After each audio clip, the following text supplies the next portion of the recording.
Morning. We're on page 70 today, right up at the top.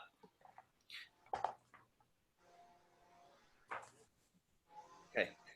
Well, we're going to be just going back to the Mishnah, which has the cases, right? Remember the three cases. The first one, if you forget Shabbat, that there's such a thing as Shabbat altogether, you bring one chatat. And the second one, where you know the concept of Shabbat, but you forget each week that that day is Shabbat. So we're going to be discussing three different sources for that second opinion that you bring one chatat per week if you forget if you forget each week that there is Shabbat. So we'll compare those three different sources and we'll see what conceptual ideas come from it as well. So Maishana Resha, Maishana Sefa. But before that, we ask, what's the fundamental difference between the first case and the second case? Amar Rav Safra, kan midiat Shabbat hu poresh, vechan midiat melacha hu poresh. In the first one, once you tell him, oh, today is Shabbat, then he immediately stops. Because he didn't know there was such a thing as Shabbat. So you tell them, there's such a thing as Shabbat, you better stop. So he stops. Whereas in the second one, when you tell him, oh, lighting a fire, that's not allowed, then he will stop. Actually, we're going to see lighting a fire is not a great example. When he's picking a flower, right, and you say picking a flower is a melacha, then he stops. So depending on what you tell him to stop himself, that makes the difference between the first category and the second category.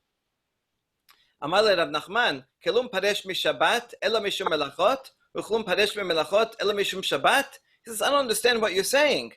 Melacha and Shabbat are one and the same. Shabbat is the sum total of all the melachot that you may not do. So knowing that there is such a thing as Shabbat, that you can't do things, and knowing melachot, that you can't do those melachot, are the very same thing. So if he's plucking flowers and I say, oh, it's Shabbat today, then you know that I can't do that on Shabbat. So Rav Nachman is challenging with that the distinction between the first two cases. And so rather, Ela Amar Rav Nachman, Korban dechayev rachamana, amai ashegaga. The Korban Chatat is only for something that's done inadvertently. It's actually a privilege to be able to wipe away the sin, and after all, it was inadvertent anyway. So what it's for a mistake. Hatam hada shigaga, hacha tuba shigagot havyan. In the first case, when I didn't know that there was such a thing as Shabbat, I only made one mistake. Whereas with Melakhot, I go pluck flowers and do something else, then I'm making many mistakes. So we're focusing on the number of mistakes, and that would explain it better. Okay, there's not such a big difference here, but they're trying to zero in on precisely what is the conceptual difference between the first two cases. Okay, chayav al kol melacha umelacha. Okay, this is now the third case, right, where I know it's Shabbat, and I know that these things are not allowed, then I have to bring a korban on each and every melacha. So, right, if I plucked many kinds of flowers, I only bring one chatat, right? But if I pluck flowers and grind them and make a potion, then that would be multiple melachot. So chilut melachot minalan. What is the source for this idea that you bring different chatat, another chatat for every category of melacha that one violates? So now we're going to have three answers. Amar Shemuel, Amar Kera, mechaleleha mot yumat. So you have the plural mot and yumat. So there are multiple death penalties, right? In every melacha, there's three levels. If you do it on purpose with witnesses, then you get death penalty by sikila. If you do it on purpose but without witnesses, then that's karet. And if we do it inadvertently, then it's korban chatat. So here it says mot yumat is plural. I think also that the mechaleleha is plural. And so there has to be plural punishments even for within one Shabbat.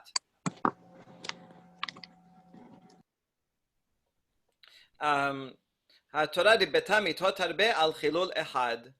Hai b'mezid ketiv. Hold on, that pasuk that you quoted from Shemot, that's talking about someone who violates on purpose. Mechaleleha mot yumat. How can you learn from there that I have to bring many chataot. If I do it by mistake, it's the wrong context. And so here we have an important midrashic principle. Im eno inyan lemezid tichtiv kol haoseh melacha yumat tenehu inyan leshogeg uma yumat b'mamon. If something is extraneous, because we already have another pasuk that says whoever does melacha yumat, so we know the death penalty, and so we don't need. That's from later in Shemot Lamed He. So we don't need the pasuk in Shemot Lamed Aleph. And so if it doesn't tell us anything about the current context, which is Mezid, then the Midrash says you can transfer it to a related context, which is Shogeg. And so we'll teach us something there. And this is a Midrashic principle that we find not most often, but we find it often. Okay, now we're going to ask, that was Shemuel said that. We asked Shemuel, Chiluk Melakhot mehecha denafka l'Rabbi Natan. Shemuel, who's the first generation Amorah, we're asking him, why don't you agree with the Tana, Rabbi Natan? Because he had a source for this as well, the Tanya. Rabbi Natan Omer, Lo teva'aru esh bechol moshevotechem b'yom HaShabbat. The Torah says a lot of times, don't do melacha. About 39 times it says it, right? And so, but then there's a few particulars that it actually specifies, right? It never says that you can't grind and things like that. But lighting fire is one that it specifies. So we're wondering, Ma tamud lomar? Why? Lefi shenemar vayekel Moshe et kol adat bnei Yisrael ele hadevarim sheshet yamim ta'aseh melacha. Devarim hadevarim ele hadevarim elu sheloshim betesha melachot shenemru leMoshe b'Sinai. The Torah tells us that there are 39 melachot. It doesn't specify it explicitly, but this is one way that they learn it. When it says Moshe gathered everyone and tell them ele hadevarim, and the first law he mentions is Shabbat. So we take the word ele hadevarim, and we see that ele in gematria is 36, and the word devarim is plural, so that's 2 more, and ha adds another 1, that's 36 plus 2 plus 1, we get 39. It is a bit unusual to learn a halacha from a gematria. Gematrias are often used for agada, right? But this is not the only source for the number 39. Can't hear you. Is this the only gematria that you kill people for? Right. 39 times, right? But possibly. Okay. Another derivation, which we saw a few dapim ago, was that it says the word melacha 39 times. If you actually count them, it's difficult to get to 39. But if you use a certain combination of melacha and melachto in a certain section, you can get 39. I wrote an article about that in thetorah.com. You can check it out. Okay, so now since the Torah tells us already that there are 39 melachot, more or less, right? I mean, it tells it more or less explicitly. Why does the Torah have to specify? And one of them is not lighting a fire. It didn't specify the rest of them. Yachol asaan kulan behalem ehad eno chayav ela achat tamud lomar beharish ubakasir tishbot. So since the Torah says in general melacha, can it be that if I violate all of them in one episode of forgetfulness, there will be only one chatat? No, that's why the Torah comes and specifies harish and katsir, that you can't plow and harvest. So in other words, giving 2 of them that by themselves, those would require a chatat. 2 chataot, chayav shetayim.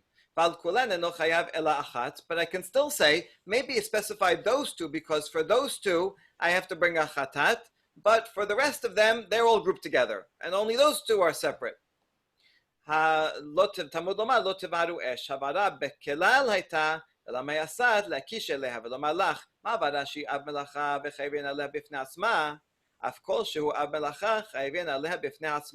That's why the Torah specified one. I mean, it could have been any one, but it specifies this one of not lighting a fire to say, if you light a fire, then that's a korban chatat by itself.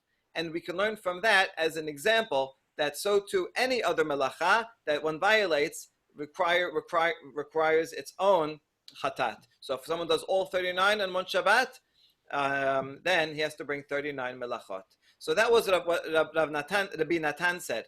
And so the Talmud is asking, hey, Shemuel, you learned it from this, the plural mot yumat, but why didn't, there was a previous way to learn it. Why didn't you agree with that previous way? Shemuel savar like Rabbi Yosef Damar, haba'ara lelav yasat. Tanya havara lelav yasat. Rabbi Yosef. Rabbi Natan omed lechalek yasat. Shemuel agrees with another Tana Rabbi Yosef, and he says the reason why the Torah specifies lo tevaru, don't make a fire, is to teach you that the one about fire, you don't get sikila, you don't get karet for that. Right? That's only a lav, right? You can't do it, but there's no punishment for it. There's no karet punishment. And so that's why it's specified, because it's different from all the others. And he doesn't learn from that the chiluk melachot, that each melacha is a separate category. And so since Shemuel agrees with Rabbi Yosef on that, that's why he couldn't agree with Rabbi Natan's proof. Whereas Rabbi Natan thinks that it is for lechalek yasat. Okay, now that you mentioned Rabbi Yosef has his own derivation of the 39 categories, that there are 39 different categories and you're chayav on each one. It's very interesting. We usually think of the 39 categories as, here's a list of things you can't do. But the Amoraim here are taking it as legal significance, right? Each category is therefore a self-contained unit and requires, as like multiple chataot. So it has legal significance. So why doesn't it agree with Rabbi Yosef's derivation? Typically, the chiluk melachot mechad and nafkal Rabbi Yosef. The Tanya Rabbi Yosef, v'asa me'achat mehena. Me'achat mehena. We can look at the pasuk, so we're going to analyze it for a bit. This is in Vayikra. V'daber b'nei Yisrael, nefesh ki techeta bishkaga mikol misvot Adonai asher lo te'asena ve'asa me'achat mehena. So someone makes a mistake and violates a law that you can't do, a lo ta'aseh, and he does of one of them. It's a bit strange grammar here. So what is this me'achat and mehena? It must be coming to teach us something new.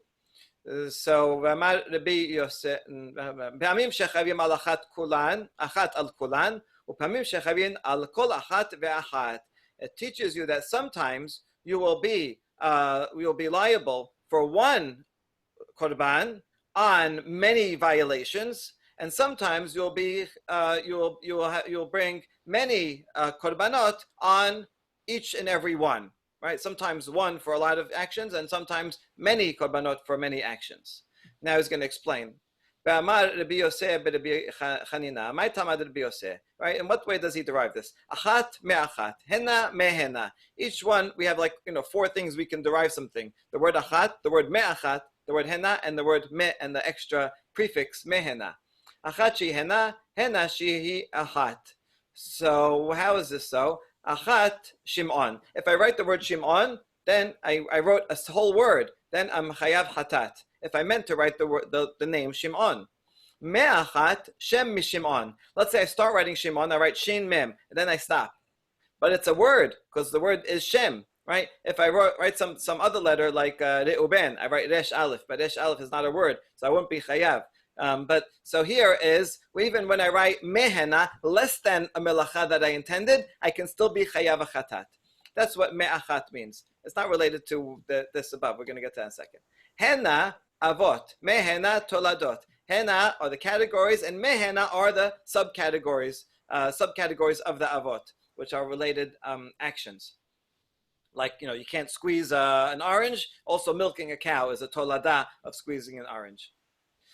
So we learned that. Achat shehi hena, and where do we have one that is many? Zedon Shabbat v'shigegat melachot. If I knew was Shabbat, and so I but I forgot that these melachot are not allowed. So then it's one mitzvah of Shabbat, but this is many hena. This is going to be a lot of chataot for each and every category.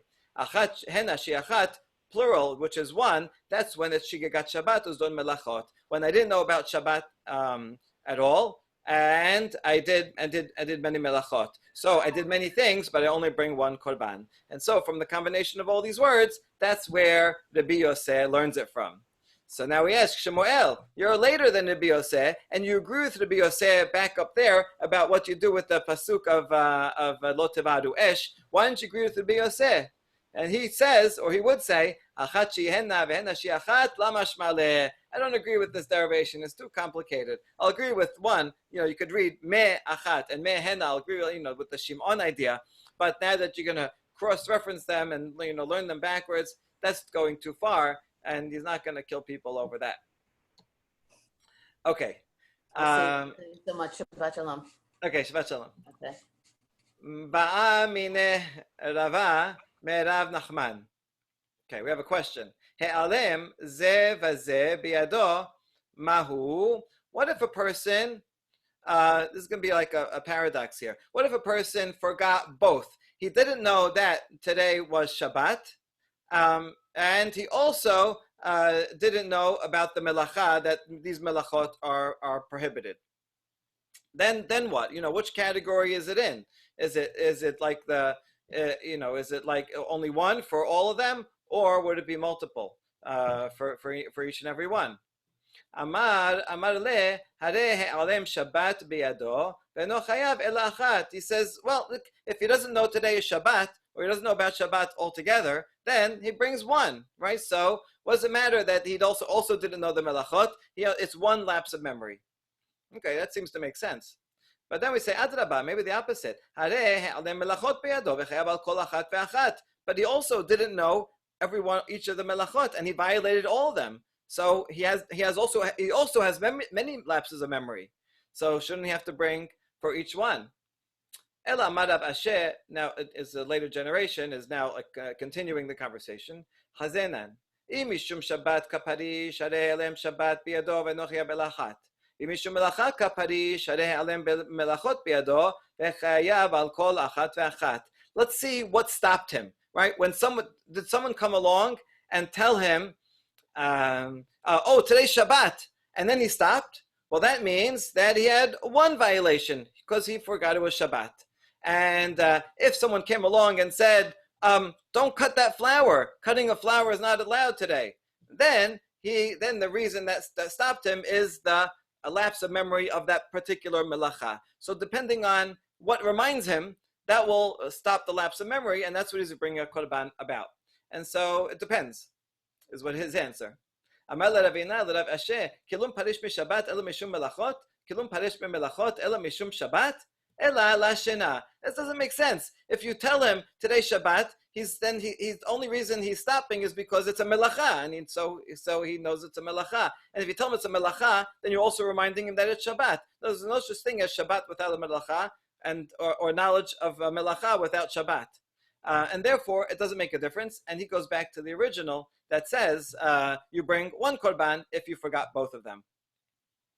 I think this answer would seem obvious to us, right? That you bring one because they forgot the whole thing. But I think what's troubling is there's a paradox in here, which is that I should, if I bring one because I forgot Shabbat, even though if I knew all the melachot, for being more forgetful, should I bring less korbanot? I'll say it again. Let's say I knew there's a concept of Shabbat, but I didn't know any of the melachot. I forgot all the melachot, right? So that's a lot of forgetting. So I'm going to have to bring a lot of them. Now, if in addition I also forgot that today is Shabbat, that's more forgetting. Yet because of that more forgetting, I'm going to bring less korbanot. So that's a paradox, because more forgetting should be more korbanot. And so that's what's bothering them. And it's just like, is the sum greater than is the whole greater than the sum of the parts, that there is something as Shabbat that's more than any one particular, all the melachot put together. So that's what this Talmud is struggling with. Okay, and we're actually almost done. And this is a section that we already saw yesterday, but it's repeated here because it's related to that previous discussion. Tenan avot melachot 40 chaser achat v'havenan ba minyana lamali. The next Mishnah is going to tell us that there are 39 melachot. And in the next Mishnah, when we will discuss it, we are going to say, in other words, last time they learned it, they said that why do we have to bother giving the number that there's 39? Just list them and I'll count them myself. Amar Rabbi Yochanan, shemasan kulan be'alem achad, chayav al kol achat ve'achat. To teach you that if I violate all of them in one episode of forgetfulness, that I didn't know today was Shabbat altogether, then I only bring one. So that's why it says 39, and then it identifies them. So they are all, in some sense, a unit.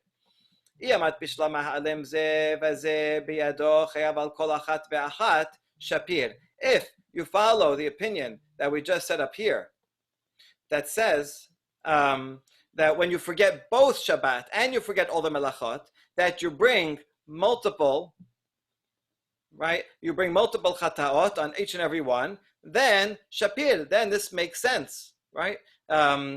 Because there's a lot of forgetfulness. Ela iamat he'elem Shabbat beyado eno chayav ela achat hechi mashkachat la bizdon Shabbat v'shigigat melachot. But if you tell me that if I forget everything, then I only bring one, how could you ever have a case of zedon Shabbat? I knew it was Shabbat and that Shabbat is not allowed, but I forgot all the melachot. How is it possible? In what sense are you remembering Shabbat if you forgot all 39 melachot?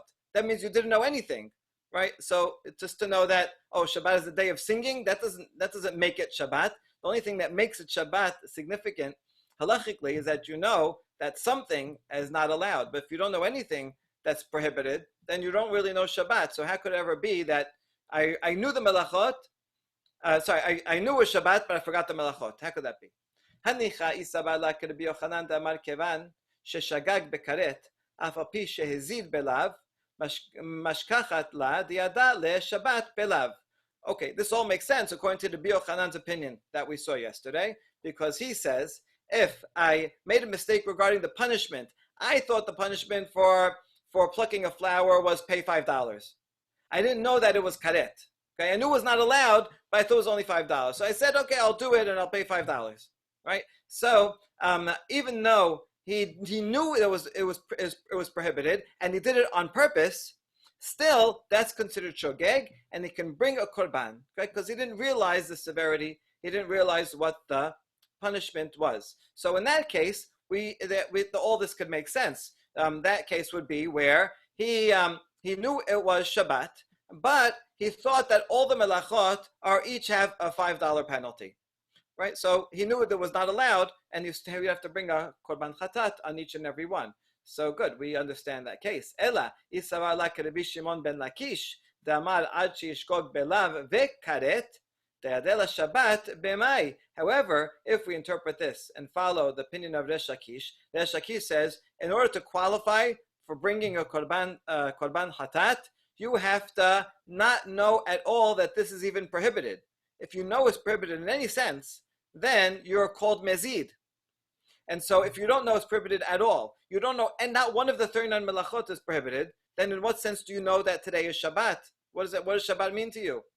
So we answer, same as yesterday, he knows that he can't go outside the city limit for 2,000 amot, and this would follow only if we follow the opinion of Rabbi Akiva, who thinks that Techum Shabbat is considered mid'oraita. So this is something that's assumed mid'oraita, but it's not one of the 39 melachot. And so he has some idea of Shabbat. Shabbat, oh, I can't travel outside the city. But it wouldn't have the same punishment as the other melachot. And so since he knows that, but he doesn't know anything else, so he has some concept of Shabbat, but nothing else. And there we can have such a case. And the next paragraph belongs to the next page. So we'll do that tomorrow night. Shabbat shalom. Thank you, Rabbi. Shalom, thanks. So why can't they use a positive aspect of Shabbat? Oh, you have to light candles, or you have to make kiddush, or something that's shamor v'zachor related. Right. I know Shabbat because